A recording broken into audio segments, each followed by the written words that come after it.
Don't sweat it. It's a Stay Cool Summer on Twin Cities Live. Now from the studios of 5 Eyewitness News, here are Elizabeth Reese and Ben Lieber. Hey, everybody. Welcome into Twin Cities Live on this Thursday. That was like a rambunctious little hello, wasn't it? She's revved up. Drop the voice a little bit. You know, it's the tomahawk steak that we're going to have. I'm so excited. It's very exciting. 12 Days of Grilling continues today on Twin Cities Live. It has been a delicious series so far, as it always is. And you're right, a giant tomahawk steak. This is something that like you order or you pull out just to be like, I am successful and I'm running this show. I'm afraid to even bring this up because this will just be like, oh, you're so proud. But okay, so when we played the Green Bay Packers, we always stayed in Appleton. Yeah, okay. yeah. So we stayed, I don't know, whatever. It doesn't it's like matter. 30 minutes away. It's like 30 minutes away from Green Bay. We had an Appleton bureau when I worked at WBAY TV Action 2 News. Okay, I'm going to pump their tires a little bit. Appleton is an awesome little town. Appleton's super cute. It's a great town. It's really nice, yeah. The little main street there, all the bars and restaurants, really good time to go out. When I lived there and worked there, I often wished that like Appleton was the main city. You know what I mean? That like really? the TV station was based there. Yeah, because it had like the really charming kind of college town feel. There's that, is it St. Norbert's? Whatever cute school is there. There's just a lot I'm not exactly sure because we just basically stay in and around the hotel, which it used to be called the Paper Valley Radisson or Sheridan or something like that. Point is, there's a Lombardi steakhouse inside. Wow. So for our pregame meal, it wasn't like in a big conference room like it normally is with all the chafing dishes and stuff. We got to go eat in the restaurant. They closed the restaurant down. It was a set menu. You had your choice between a tomahawk steak or something else. I never looked at the something else because I said, give me the darn tomahawk steak. How was it? Was it pretty good? Are you kidding me? It was great. Yeah, it comes out on a platter. Like this big. So many ounces. With the tomahawk part like hanging off the plate like this long. Yeah, yeah. It's the best. That's nice. That's a nice memory. I know. And they had to close the restaurant down because otherwise those Green Bay fans would have annihilated you guys. Oh, annihilated us. Yeah, they would have thrown mashed potatoes at us. Yeah, it would have been all bad. Did you ever have anything thrown at you? Yes, batteries. No. Yeah. Where? When you play the Raiders when they're in Oakland. Yeah. So that was kind of like the thing when there are certain places, you know, like Texas Tech football, they throw tortillas at you. That's nice. It is kind of fun. I will give it's a fun tradition. If you go to Texas Tech, they have corn tortillas, and the kids, all the college kids, bring the corn tortillas and they throw them at you, and there's like tortillas all over the field. But in Oakland, they threw batteries, like AA batteries. That's not nice. It's not nice. So all the players, you're supposed to keep your helmets on at all times. No. Even on the sidelines. On a hot day, whatever, because you might get plunked in the head. And we did win one game in walk-off fashion. LaDainian Tomlinson scores a touchdown. And it was, I mean, they were just nailing us with batteries. And we're just running off the field. They can't still do that today, can they? No, because the people in Las Vegas are much nicer. Yeah, that is terrible. Okay, so Jay told me the story of so he played hockey at UW-Madison and then also at St. Cloud. And when they would go play at NDSU, it was the worst. Like they would, the people Bison? That they would be waiting. And he said they would have to carry their own gear and they would be they would keep their hockey bags and they would try to shield themselves because they would be pelted with snowballs and they would be yelled at and belittled and screamed at. And he said it was the absolute worst. It was the worst thing. You never wanted to go there. You'd have to go to NDSU and you'd be terrified. And then they would just be like, and then trying to get off the bus and get in. Yeah, the snowballs is actually kind of fun until they intentionally put like a rock or a piece of ice inside of it. That's terrible. Yeah. I know. And then in Philadelphia, they'll throw full-size beers at you, which is a total waste of beer. Those beers are very expensive in a stadium, too. It's like a $15 deal. I know. Even if you brought your own at a tailgate, why would you waste your beer? No, you should never waste your beer. You don't want to do that. And it hurts. Yeah. Yeah. All right. Anyway, we digress. Should we tell everybody about the show? One never knows where a story is going to go. Okay, so listen, we're going to talk about taking care of your heart and building new relationships. We're going to get a great conversation from some folks from the Minneapolis Heart Institute Foundation and find out about how you can attend this event. This can really connect some amazing women, and I think it'll be good. It's going to be good to know about. It's going to be really fun. I already met them. They're lovely. I can't wait for the segment. Also, I don't know if you guys heard this, kind of a new place called the Mall of America. There's a place for fun in your life at the Mall of America. Rob Barrett wrote that. This place just opened up, I think, and you already know the jingle. I know. I'm getting believe Well, Kristen Hobbert's going to take us there. They do have a whole bunch of new summer activities, so she's going to highlight some of those things because they're always doing something new and fun there at the Mall of America. I know. When you get on over there, hang out with the kids, it feels like a nice little escape. Whenever we have guests from out of town here on this show, and they tell us they're going to go to Mall of America, I say, make sure you go on a ride. It doesn't matter how old you are. I mean, go on the Ferris wheel, go on something, because there's something so fun about going on a ride inside. I don't know if this is true or not, but isn't that the only mall in America that has an amusement park inside? I'm going to say yes. I'm going to say yes. I believe so. All the people traveling in town, if you're watching a show for the first time, make sure you go over there and say, like, I rode a roller coaster inside a building. Yeah, it's so fun. It's really fun. You know what else they have there? They have lots of restaurants. So that's going to lead me to this. So this is really fun. This came out today. You have not looked at this, and this is intentional. I've seen nothing. Yes, we want your live reaction, okay? Oh, boy.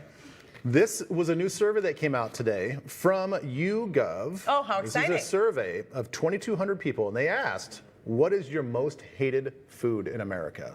Oh, okay. So it's a top 10 list of the most hated American foods. Okay. All right, you guys gonna play along? Let's see if we agree or we disagree. Let's start with the #1 most disliked food, and it is drum roll, anchovies. Oh, I love anchovies. 36% of the people polled said they hate it. 20% say they dislike it. Oh, I think anchovies are so delicious. They're like salty and they're so wonderful. They're so good in a Caesar salad or on a Caesar salad, perhaps on a pizza. You really, I mean, the dose makes the poison here. Like, you gotta go. Correct. You gotta go low. You can't go crazy with anchovies. But I think a little bit of anchovy or like chopped up anchovy in with butter on pasta, that's great. I think that approach can be applied to all of these foods. So I do, and I will say that I grew up with dried anchovies. Yeah. In my Korean household. So we would just snack on dried anchovies. That's why you're so healthy. That's so good. I don't know if the drying process took out all the nutrients or whatever. That's really healthy. But I liked snacking on them. I don't necessarily like the fresh anchovies. Like the hairy, ones, how they're hairy. Yeah. I like them dried. That's just the way I like Okay. it. Okay, number 2 most disliked food. You're gonna have a real problem with this one. Liver. Ate it today. Had it for breakfast. 40% of respondents said they hate it, which is actually a higher percentage than they hate anchovies. 15% of the people said they dislike it. This is because people just aren't eating it in the right way. And they have bad memories of liver and onions, and it would stink up the whole house, and it was gross. And maybe it's like, you know, no offense, but maybe it's not the highest quality animal that it came from, like the highest quality liver, and so it's kind of stinky and disgusting. I eat chicken liver pate virtually every day. Yeah. I ate it today. And I've had your version of it, and I think it's an easy, fantastic way to eat liver. Yeah. Yes. It's so good. I agree with you. Remember when you were doing the raw beef liver pieces? Yeah. And you Every were once in a while I'll still do it. Yeah. Just raw. As long as it's grass-fed beef liver, it's okay to eat raw. Raw. Liver is, you know, they say that liver is the most nutrient-dense food on the planet, and they always are right. Listen, it's very easy to do. Just take it out of the freezer. I come up in chunks. I let it thaw a little bit. I put some sea salt on it, and I just eat it. Yeah. All right. I make it into a pate. If you want my chicken liver pate recipe, by the way, you can go to my Instagram. Do it. It's really good. It'll change your whole perspective on chicken liver or any sort of pate. Okay. All right. Number 3 most disliked food, sardines. That's kind of like the same thing. I love sardines. Sardines are so wonderful. I think they're so delicious. Oh yeah, I always have cans in my pantry. I'll just eat them. You will just like snack on them? I like them on a cracker. I will make them into like a pasta with lemon zest and olives and Parmesan and stuff like that. And those are the ones that will come in like a lemon scented oil or something. Yeah, they can come in all sorts of different oils. Yeah. They can come in like they're spicy sardines. Oh yeah, I'm a big fan of sardines. Sardines are great. The first time I really fell in love with sardines was at a restaurant in New York City called Prune. It has since closed, but they would do as an appetizer Triscuit crackers, Dijon mustard, sardines, and a little Cornichon pickle. Great! Yeah, great except for the Dijon mustard. What? I like a little. This is like a little speck, maybe. Not a lot. Oh, gosh. Not a lot. That is actually one. The sardines. I don't know the last time I've had a sardine. Oh, remember when Kristen ate those sardines? Oh yeah. When she was giving us a clue for one of her giveaways. That's right. That didn't go great for her. No, it did not. But they had been sitting in the car for a long time. The only canned fish I think that I will eat on a regular basis is salmon. Yeah, you don't even like canned tuna. No, I think canned tuna is gross. It comes out gray. I know, I like it. It's great. I think it's so good. Put it in a tuna salad. Yeah, Abby loves it too. Yes. All right, number 4, tofu. Okay, I get it. Yeah, you kind of understand that one? Yeah, but again, I get it. it's how it's eaten. If you just like slice tofu and say, here's a cube of tofu, I think everybody's gonna be like, bleh. I know. You have to make it like, you got to drain out the water and then you've got to make it crispy. It has to have a little bit of a texture If it's in an difference. Asian stir fry, Delicious. It's delicious. Yeah, I'm with you. Okay, but how about this one, squid? Like calamari? People don't like calamari? I don't know, it says number 5, squid. That's what a squid is. That's all I got. Yeah, no, I like I got no calamari. other context. I like a squid. I think that's delicious. Number 6, caviar. Oh, caviar is fantastic. Guys, what is going on here? Am I an 80-year-old man? What is happening here? I love all these foods. Caviar, I want to become a caviar person. I got to figure out how to get my hands on caviar. Isn't that kind of an expensive thing to get into? It's a very expensive hobby / habit, but a little bit is so good. Don't you love caviar? Like, you know, when they do it with potato chips and creme fraiche, that's so fancy. I mean, I appreciate it. I don't ever think about wanting it. There's a great Curb Your Enthusiasm episode where Larry David, oh gosh, who is it? Is it Paul Rudd or somebody else? They're at a party and the other guy is standing there just housing the caviar. And then Larry David goes into this whole thing of like, you can't just hog all the caviar. You can't. You have to have the right amount because everybody else here is trying to have it. It's like this pile of caviar. It's a great episode. You're eating hundreds of dollars of caviar all to yourself. I know. Yeah, I agree with him. I agree with a lot of things Larry David says. I know you do. All right, number 7, oysters. Great. They're great. I'm a big fan of oysters. I know.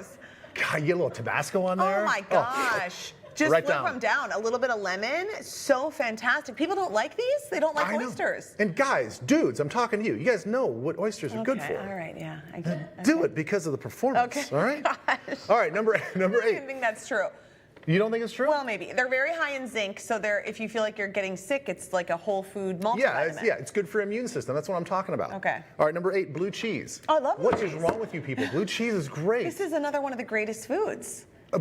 I think one of the best things about a steakhouse, honestly, is the blue cheese wedge salad that comes before. You have to order it. It's not free. But I know. I look forward to that almost more than the ribeye I order. Okay, I just had such a delicious blue cheese dressing when we were up at this cabin last week. Our friend Steph Heatley, they did a steak and wedge salad night. Everybody chooses a night to cook, and she made Ina Garten's blue cheese dressing recipe. It was unbelievably because good. Everything that Ina Garten has is amazing. I want to live with her, just in a corner of her house. She has so many good recipes. I just want to curl up. Okay. Number 9, okay, this is a very generic term, sushi. I mean, yeah. People don't like raw fish. There's a lot of seafood on here, but I think I think everybody can find a sushi that they like. Yeah, I love sushi. Because there's a lot of cooked sushi too. I could eat sushi all day, every day. All day, day. Great. All right, number 10, can't say I've ever had it, chitlins. What is that? Is that those fried pork things? It's like fried pork intestines, right? Am I getting that right? Yeah. Something like that? I mean, it's definitely more of a Southern soul food thing. Yes. Which I love certain aspects of soul food, but I don't know if I've ever had. Can you do it as a crunchy topping on something? Because then I'd probably like it. I don't know. Okay. I don't know. The other survey findings, younger adults are more likely to dislike condiments just in general. Well, ketchup is so overused, it's disgusting. Yeah, too much. Which I think is interesting because you look at all these kids now, they all love the sauces that are in things. Like my kids love like the cane sauce. Oh, okay. Things like that. Older Americans don't like seafood as much. I think that was kind of evident. Younger adults hate blue cheese and olives at a higher rate. Oh, gosh. Younger kids, I dislike you even more. Men are more likely than women to dislike or hate vegetables. I think that's on par, including Brussels sprouts, cauliflower, spinach, and broccoli. That's because they have bad memories. Like my dad talks about this, that his mom, God rest her soul, Hertha, she was not that great of a cook. And so she would cook every vegetable until it was like brown and mush. They were probably afraid of food poisoning or something like that. Probably. And so it kind of ruined some of that stuff for him. Again, that's a fun list, though. Yeah, it is fun. Again, like broccoli steamed or cooked, way better than raw, crunchy broccoli. Yeah. It's funny that I like everything that mainstream Americans It doesn't surprise me. I know that doesn't surprise you. It doesn't surprise you. It doesn't surprise you, yeah. Okay, I got to give a little shout out to Diana Pierce. Ever heard of her? Kind of a big deal. Legendary television anchor.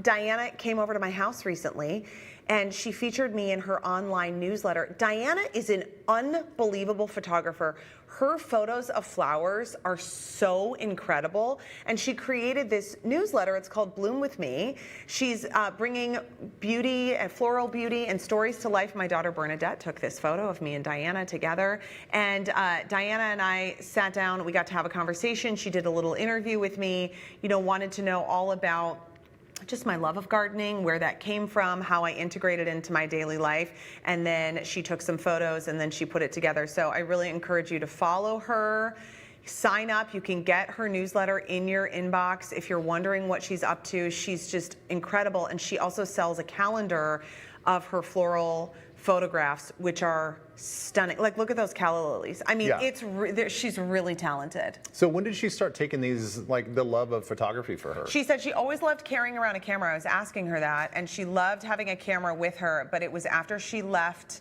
television that she just kind of wanted to be better at it. Sure. And well, she has probably more time. And her partner is a photographer as well, and he photographs like big landscapes, and she wanted to get really micro, and she just loves flowers, and so she takes really beautiful photos. Well, it sounds like we get to pick her brain even more here in a couple of weeks, right? Because she's going to join us right here on the show. She's going to be our guest for our Watch, Read, Listen in 2 weeks. So mark your calendar. It's going to be Tuesday, August 12th. So we're going to kind of pick her brain on what she likes to do outside of photography. Yeah, it was so I do want to ask you this, though, because you do a lot of interviewing, and I know that you have a podcast as well. Yeah. But how do you like it being the subject?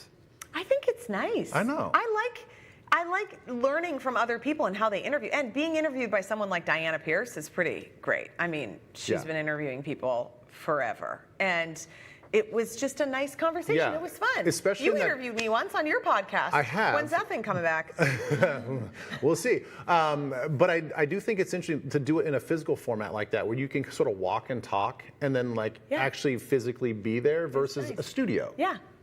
So that's really I'm sure it was kind of relaxing. She was in your element. It was so fun. Thanks, Diana. She was an absolute treat. We've got something to share with you. We want to make sure that you didn't miss it, and we want to make sure that you get your chance to win something fantastic. Did you see yesterday we had Chef Justin from Grandview Lodge? He was here. He's so fantastic. He's going to add some serious ribeye action to the top of those taters that you just saw. He made us this black truffle stuffed ribeye. And here we go with the sauce. That's the shot. Guess what, everybody? No shocker to you. I went home with that ribeye at the end of the show. You want to know where the food goes sometimes? It goes right here in my stomach. He eats it in the car on the way home. But okay, tell them about the prize. Really, this is really so cool good. too. So there's a huge giveaway that you guys can enter to win. So head over to our contest page of our website, TwinCitiesLive.com. Enter for your chance to win a 2-night stay at Grandview Lodge. That includes 2 breakfasts at the Grand Breakfast and a dinner for 2 at Char Craft Steaks. I had oysters there. Did you really? Fantastic. Steak and oysters? I did. Get this. This is a huge prize. It's worth $1,000. Whoa. Yes. The deadline to enter is Sunday, August 3rd. So good luck, everyone. So note that date. Get in on that action. Okay. While you're on the contest page, you can click around a little bit. You might find something else. We've got another contest running with Twin Cities Orthopedics. Yeah, it's really fun. So we have teamed up with Twin Cities Orthopedics to give away the ultimate VIP experience to Vikings training camp. And our randomly selected winner is going to have 3 guests with them. They're all going to join me when Twin Cities Live broadcasts live at TCO Stadium on Monday, August 11th. That's the day you need to circle on your calendar. We're going to hook you guys up too. The winner is going to receive a Justin Jefferson jersey. Maybe he's back by then from his little hamstring tightness. 4 Vikings tumblers, 4 Vikings hats, and apparel from Unreal. So that's not all. Our winner is also going to get a helmet autographed by Benjamin Louis Lieber. That's right. Here he is. Somebody put a $100 value on it, but we're offended by that. We think it's worth a lot more. But 101. You guys can judge. You also get prime treatment at training camp August 11th, joining the Twin Cities Live staff for the afternoon. So if you want to win, listen carefully. Head over to TwinCitiesLive.com. Click on contest to enter. Do so by 11:59 p.m. Sunday, August 3rd as well. We're going to pick a winner next Monday, August 4th. But here's the note. You've got to be available to join Ben on Monday, August 11th in the afternoon. So just make sure that you can make it, that you can do it. Yeah, and Avi, we want to thank Twin Cities Orthopedics for this incredible experience. I cannot wait to see you guys on August 11th. Also, as you see right there, that's one of the team physicians, Dr. Chris Larson. You're going to hear about life as one of the team orthopedics for the team and what he does in his general practice as well. Let's go full circle from the beginning of this conversation to the end. We like to tie everything up in a bow, really right? Do. All right, we do hear that Fred Flintstone is out on the patio. Yabba dabba doo. Not really, but I kind of wish he was. We're going to grill up a steak that he would eat as well. Day 9 of our 12 Days of Grilling continues when we come back. Twin Cities Live's Host Chat is presented by Schuler Shoes, where happy feet means happy life. Step in today.